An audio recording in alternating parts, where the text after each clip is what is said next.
Salut à tous, j'espère que vous allez bien. Aujourd'hui, on va faire des lasagnes aux épinards et on va procéder en 3 étapes. On va préparer d'abord notre sauce béchamel.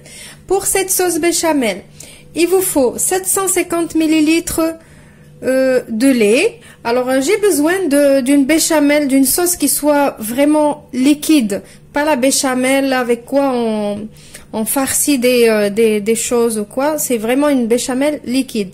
Donc ici, je vais mettre 750 ml de lait, 3 cuillères à soupe de farine, 3 cuillères à soupe de beurre, de la noix de muscade, du sel et du poivre. Donc la base pour la béchamel, alors là je vais parler pour vraiment les débutants. La base pour la béchamel liquide, c'est par exemple 250 ml de lait avec 1 cuillère à soupe de farine et 1 cuillère à soupe de beurre. Si vous voulez une béchamel épaisse, pour faire par exemple des quiches ou quoi, vous mettez 250 ml de lait, 2 cuillères à soupe de farine et 2 cuillères à soupe de beurre. Voilà, donc avec cette béchamel, on va l'améliorer un petit peu. On va rajouter 3 fromages type vache qui rit ou qui rit, ce que vous avez à la maison, un bouillon de légumes, de bœuf ou de poulet, ça dépend de la viande que vous allez utiliser, et de la crème fraîche, épaisse, semi-épaisse, liquide, ce que vous avez. Voilà, on passe à la préparation de la sauce. Pour faire cette béchamel, on va commencer par mettre le beurre dans une casserole. On va le laisser fondre. Alors, si vous vous demandez 3 cuillères à soupe de beurre, ça m'a fait combien? Je me suis amusée à vous le peser. Ça m'a fait presque 80 grammes de beurre. Voilà, je vais attendre que mon beurre soit tout fondu. Maintenant que le beurre il a fondu, on va rajouter la farine.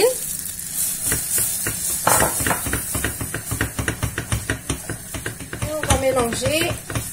Et on va laisser un petit peu cette farine, comme si on est en train de faire un roux. On va laisser un petit peu cette farine cuire un petit peu.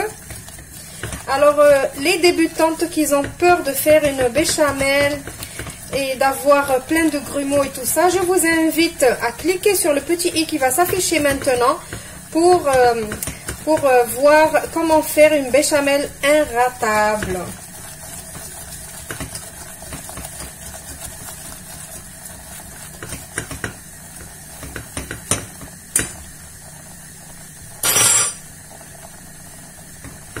Voilà, donc maintenant, quand ça commence à mousser comme ça et à bouillir comme ça, à faire des petites bulles comme ça, on commence à rajouter le lait doucement. Doucement, n'ayez pas peur.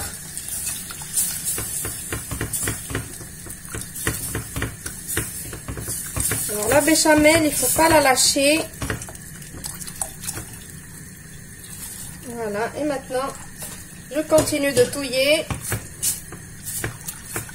jusqu'à ce que je sens que je n'ai plus de farine au fond. Donc maintenant, je vais rajouter mon bouillon de légumes. Je vais l'aider un petit peu en le plaçant comme ça. On va rajouter le fromage et on va continuer de touiller jusqu'à ce que ce fromage là il va fondre et que la béchamel elle commence à napper mon fouet. Elle va pas s'épaissir beaucoup. Souvenez-vous, j'ai dit que j'ai besoin d'une béchamel liquide. On va l'assaisonner, on va saler et poivrer. Faites attention au sel parce qu'on a mis le bouillon cube. Vaut mieux que ça soit pas salé que très très salé qu'on n'arrivera pas à manger. Je vais mettre de la noix de muscade et je continue de touiller. Donc voilà, ma crème elle est prête, vous voyez. Ça y est, j'arrête mon feu. Maintenant, on va rajouter notre crème.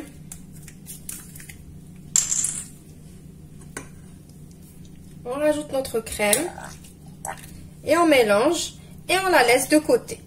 Et on passe à la suite. Maintenant, pour la garniture de nos lasagnes, il nous faut de la viande hachée que vous pouvez remplacer par des petits dés de blanc de poulet ou de blanc de dinde ou même un haché de poulet, des épinards hachés ou en branches ou ce que vous préférez. Moi, c'est des épinards hachés surgelés que j'ai laissé décongeler et que j'ai enlevé un petit peu l'excédent d'eau. Un gros oignon haché finement. Alors, ma Louise, les oignons, tu vas pas les sentir dans cette recette, je te le promets.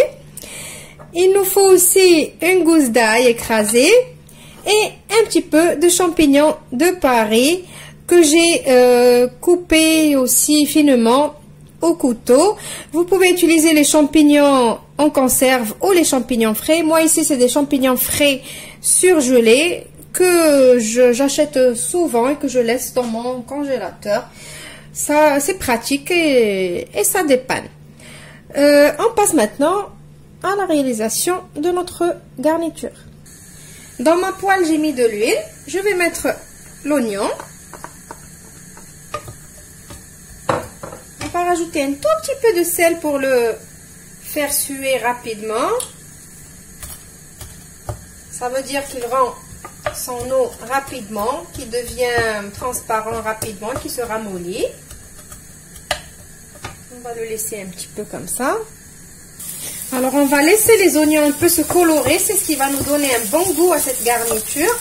Parce que les oignons quand ils colorent, on le sait tous, ils deviennent un petit peu sucrés. Maintenant, on va rajouter l'ail.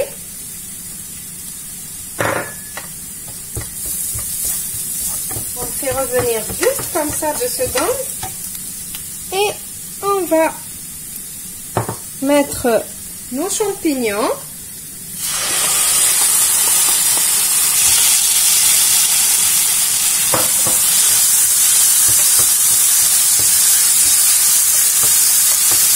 On les fait revenir aussi comme ça, vite fait.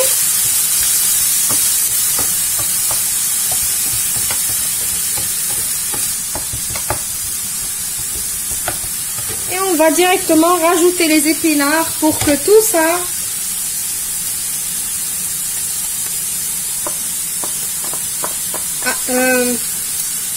qu'est-ce que je suis en train de dire? Pour que toute l'eau de végétation des champignons et des épinards disparaît avant qu'on rajoute notre viande. Donc on mélange et on laisse bien sécher. Maintenant mes épinards ils ont bien séché. Je n'ai plus d'eau dans ma poêle. On va rajouter notre viande hachée. Mais avant de la rajouter, je vais vous donner une petite astuce pour que la viande hachée, elle s'émiette facilement quand on prépare comme ça, des choses comme ça, ou une bolognaise ou quoi. Alors, on va prendre un petit peu d'eau, on va le rajouter à la viande et on va malaxer notre viande comme pour faire une pâte. Et après, on la rajoute et vous allez voir que ça va s'émietter facilement. Alors, pour les épinards, vous pouvez les rajouter avant la viande ou après la viande, comme vous préférez. Moi, je préfère faire comme ça pour avoir plus le goût de la viande dans les épinards que le goût des épinards dans la viande. Voilà, donc là, juste je fais comme ça et ça s'émiette vraiment facilement avec l'astuce de l'eau. Donc là, on va en même temps assaisonner. On va mettre du sel, du poivre et un peu de noix de muscade.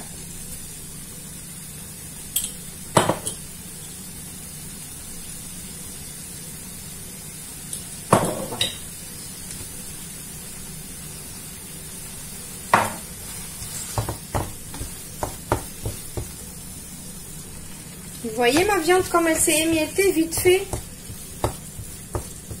Voilà, maintenant je vais continuer de touiller comme ça. Le temps que ça sèche encore, qu'il n'y a plus l'eau. Parce que on a rajouté un petit peu d'eau pour émietter la viande. Voilà, vite fait. Et c'est émietté. Bon, vu la couleur comme ça, c'est sûr, les enfants, ils n'aiment pas. Mais bon, je vous promets que ces lasagnes-là, dès qu'ils vont les goûter, ils vont vous dire, les épinards, c'est bon. Quoi qu'il y a des enfants qui adorent les épinards. Sauf la mienne. Voilà, donc je laisse encore comme ça. Voilà, maintenant qu'on n'a plus d'eau dans la poêle, que ça a séché, on va prendre une louche de notre sauce béchamel qu'on a fait tout à l'heure et on va la rajouter ici.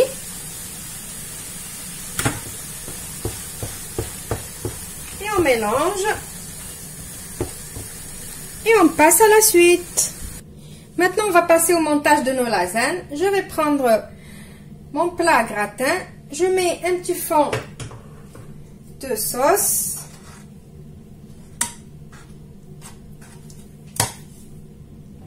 Je dispose une première couche de mes feuilles de lasagne, qui ne sont pas cuites bien évidemment. Maintenant, je vais mettre la moitié de ma farce. Moi, je vais faire que 2 couches. Moi, je n'aime pas les lasagnes où il y a 36 000 couches. On n'arrive même pas à les manger. Ça fait trop. Donc, je vais mettre la moitié de ce qu'on a fait. Je vais bien étaler. On va mettre maintenant une louche de sauce encore. On va essayer d'étaler encore. Alors, ça s'étale facilement, hein. Là, je vais mettre entre les couches un petit peu de mozzarella. C'est facultatif, de la mozza, du fromage râpé, ce que vous voulez. Alors, vous pouvez mettre aussi de la ricotta, du roquefort. Vraiment, vous pouvez vous faire plaisir. Faites comme vous avez envie. Maintenant, on va mettre la deuxième couche de feuilles de lasagne. On fait pareil que tout à l'heure et après on va finir avec une couche de feuilles de lasagne avec la béchamel restante, le fromage par-dessus et allez hop au four. Alors la dernière couche, comme on a dit, que la béchamel. On met du fromage aussi par-dessus. On couvre avec un papier alu. On préchauffe le four à 200 degrés et on met nos lasagnes pour 30 à 40 minutes. Et après les 40 minutes, on enlève le papier alu et on laisse gratiner. Et je vous retrouve juste après pour le résultat final.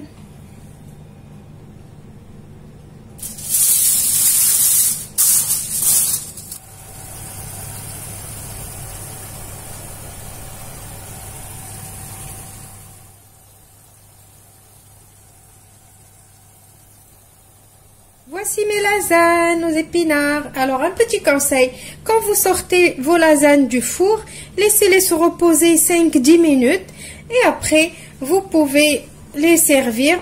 Pourquoi? Parce que c'est mieux d'avoir des parts un petit peu régulières quand on voit les couches et tout ça. Alors que quand on les sert vraiment trop chaudes, eh ben, il y a tout qui se mélange.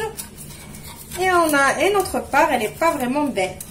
Voilà, on va couper une part pour que vous voyez comment elles sont de l'intérieur.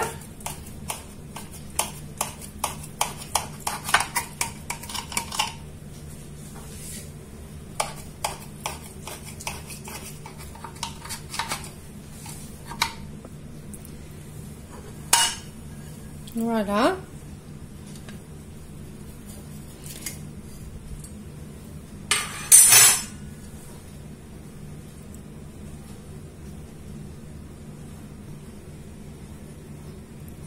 Voilà, donc croyez-moi, tous ceux et celles qui n'aiment pas les épinards vont les adorer. Ça, je vous le garantis parce que même moi, je n'aimais pas beaucoup les épinards. Mais avec cette recette que j'ai fignolée avec le temps, j'adore maintenant les épinards, mais que comme ça dans mes lasagnes.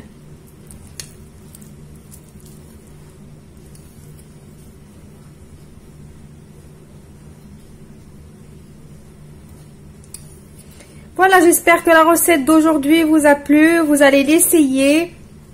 Je vous retrouve dans une nouvelle vidéo demain. Au revoir et merci.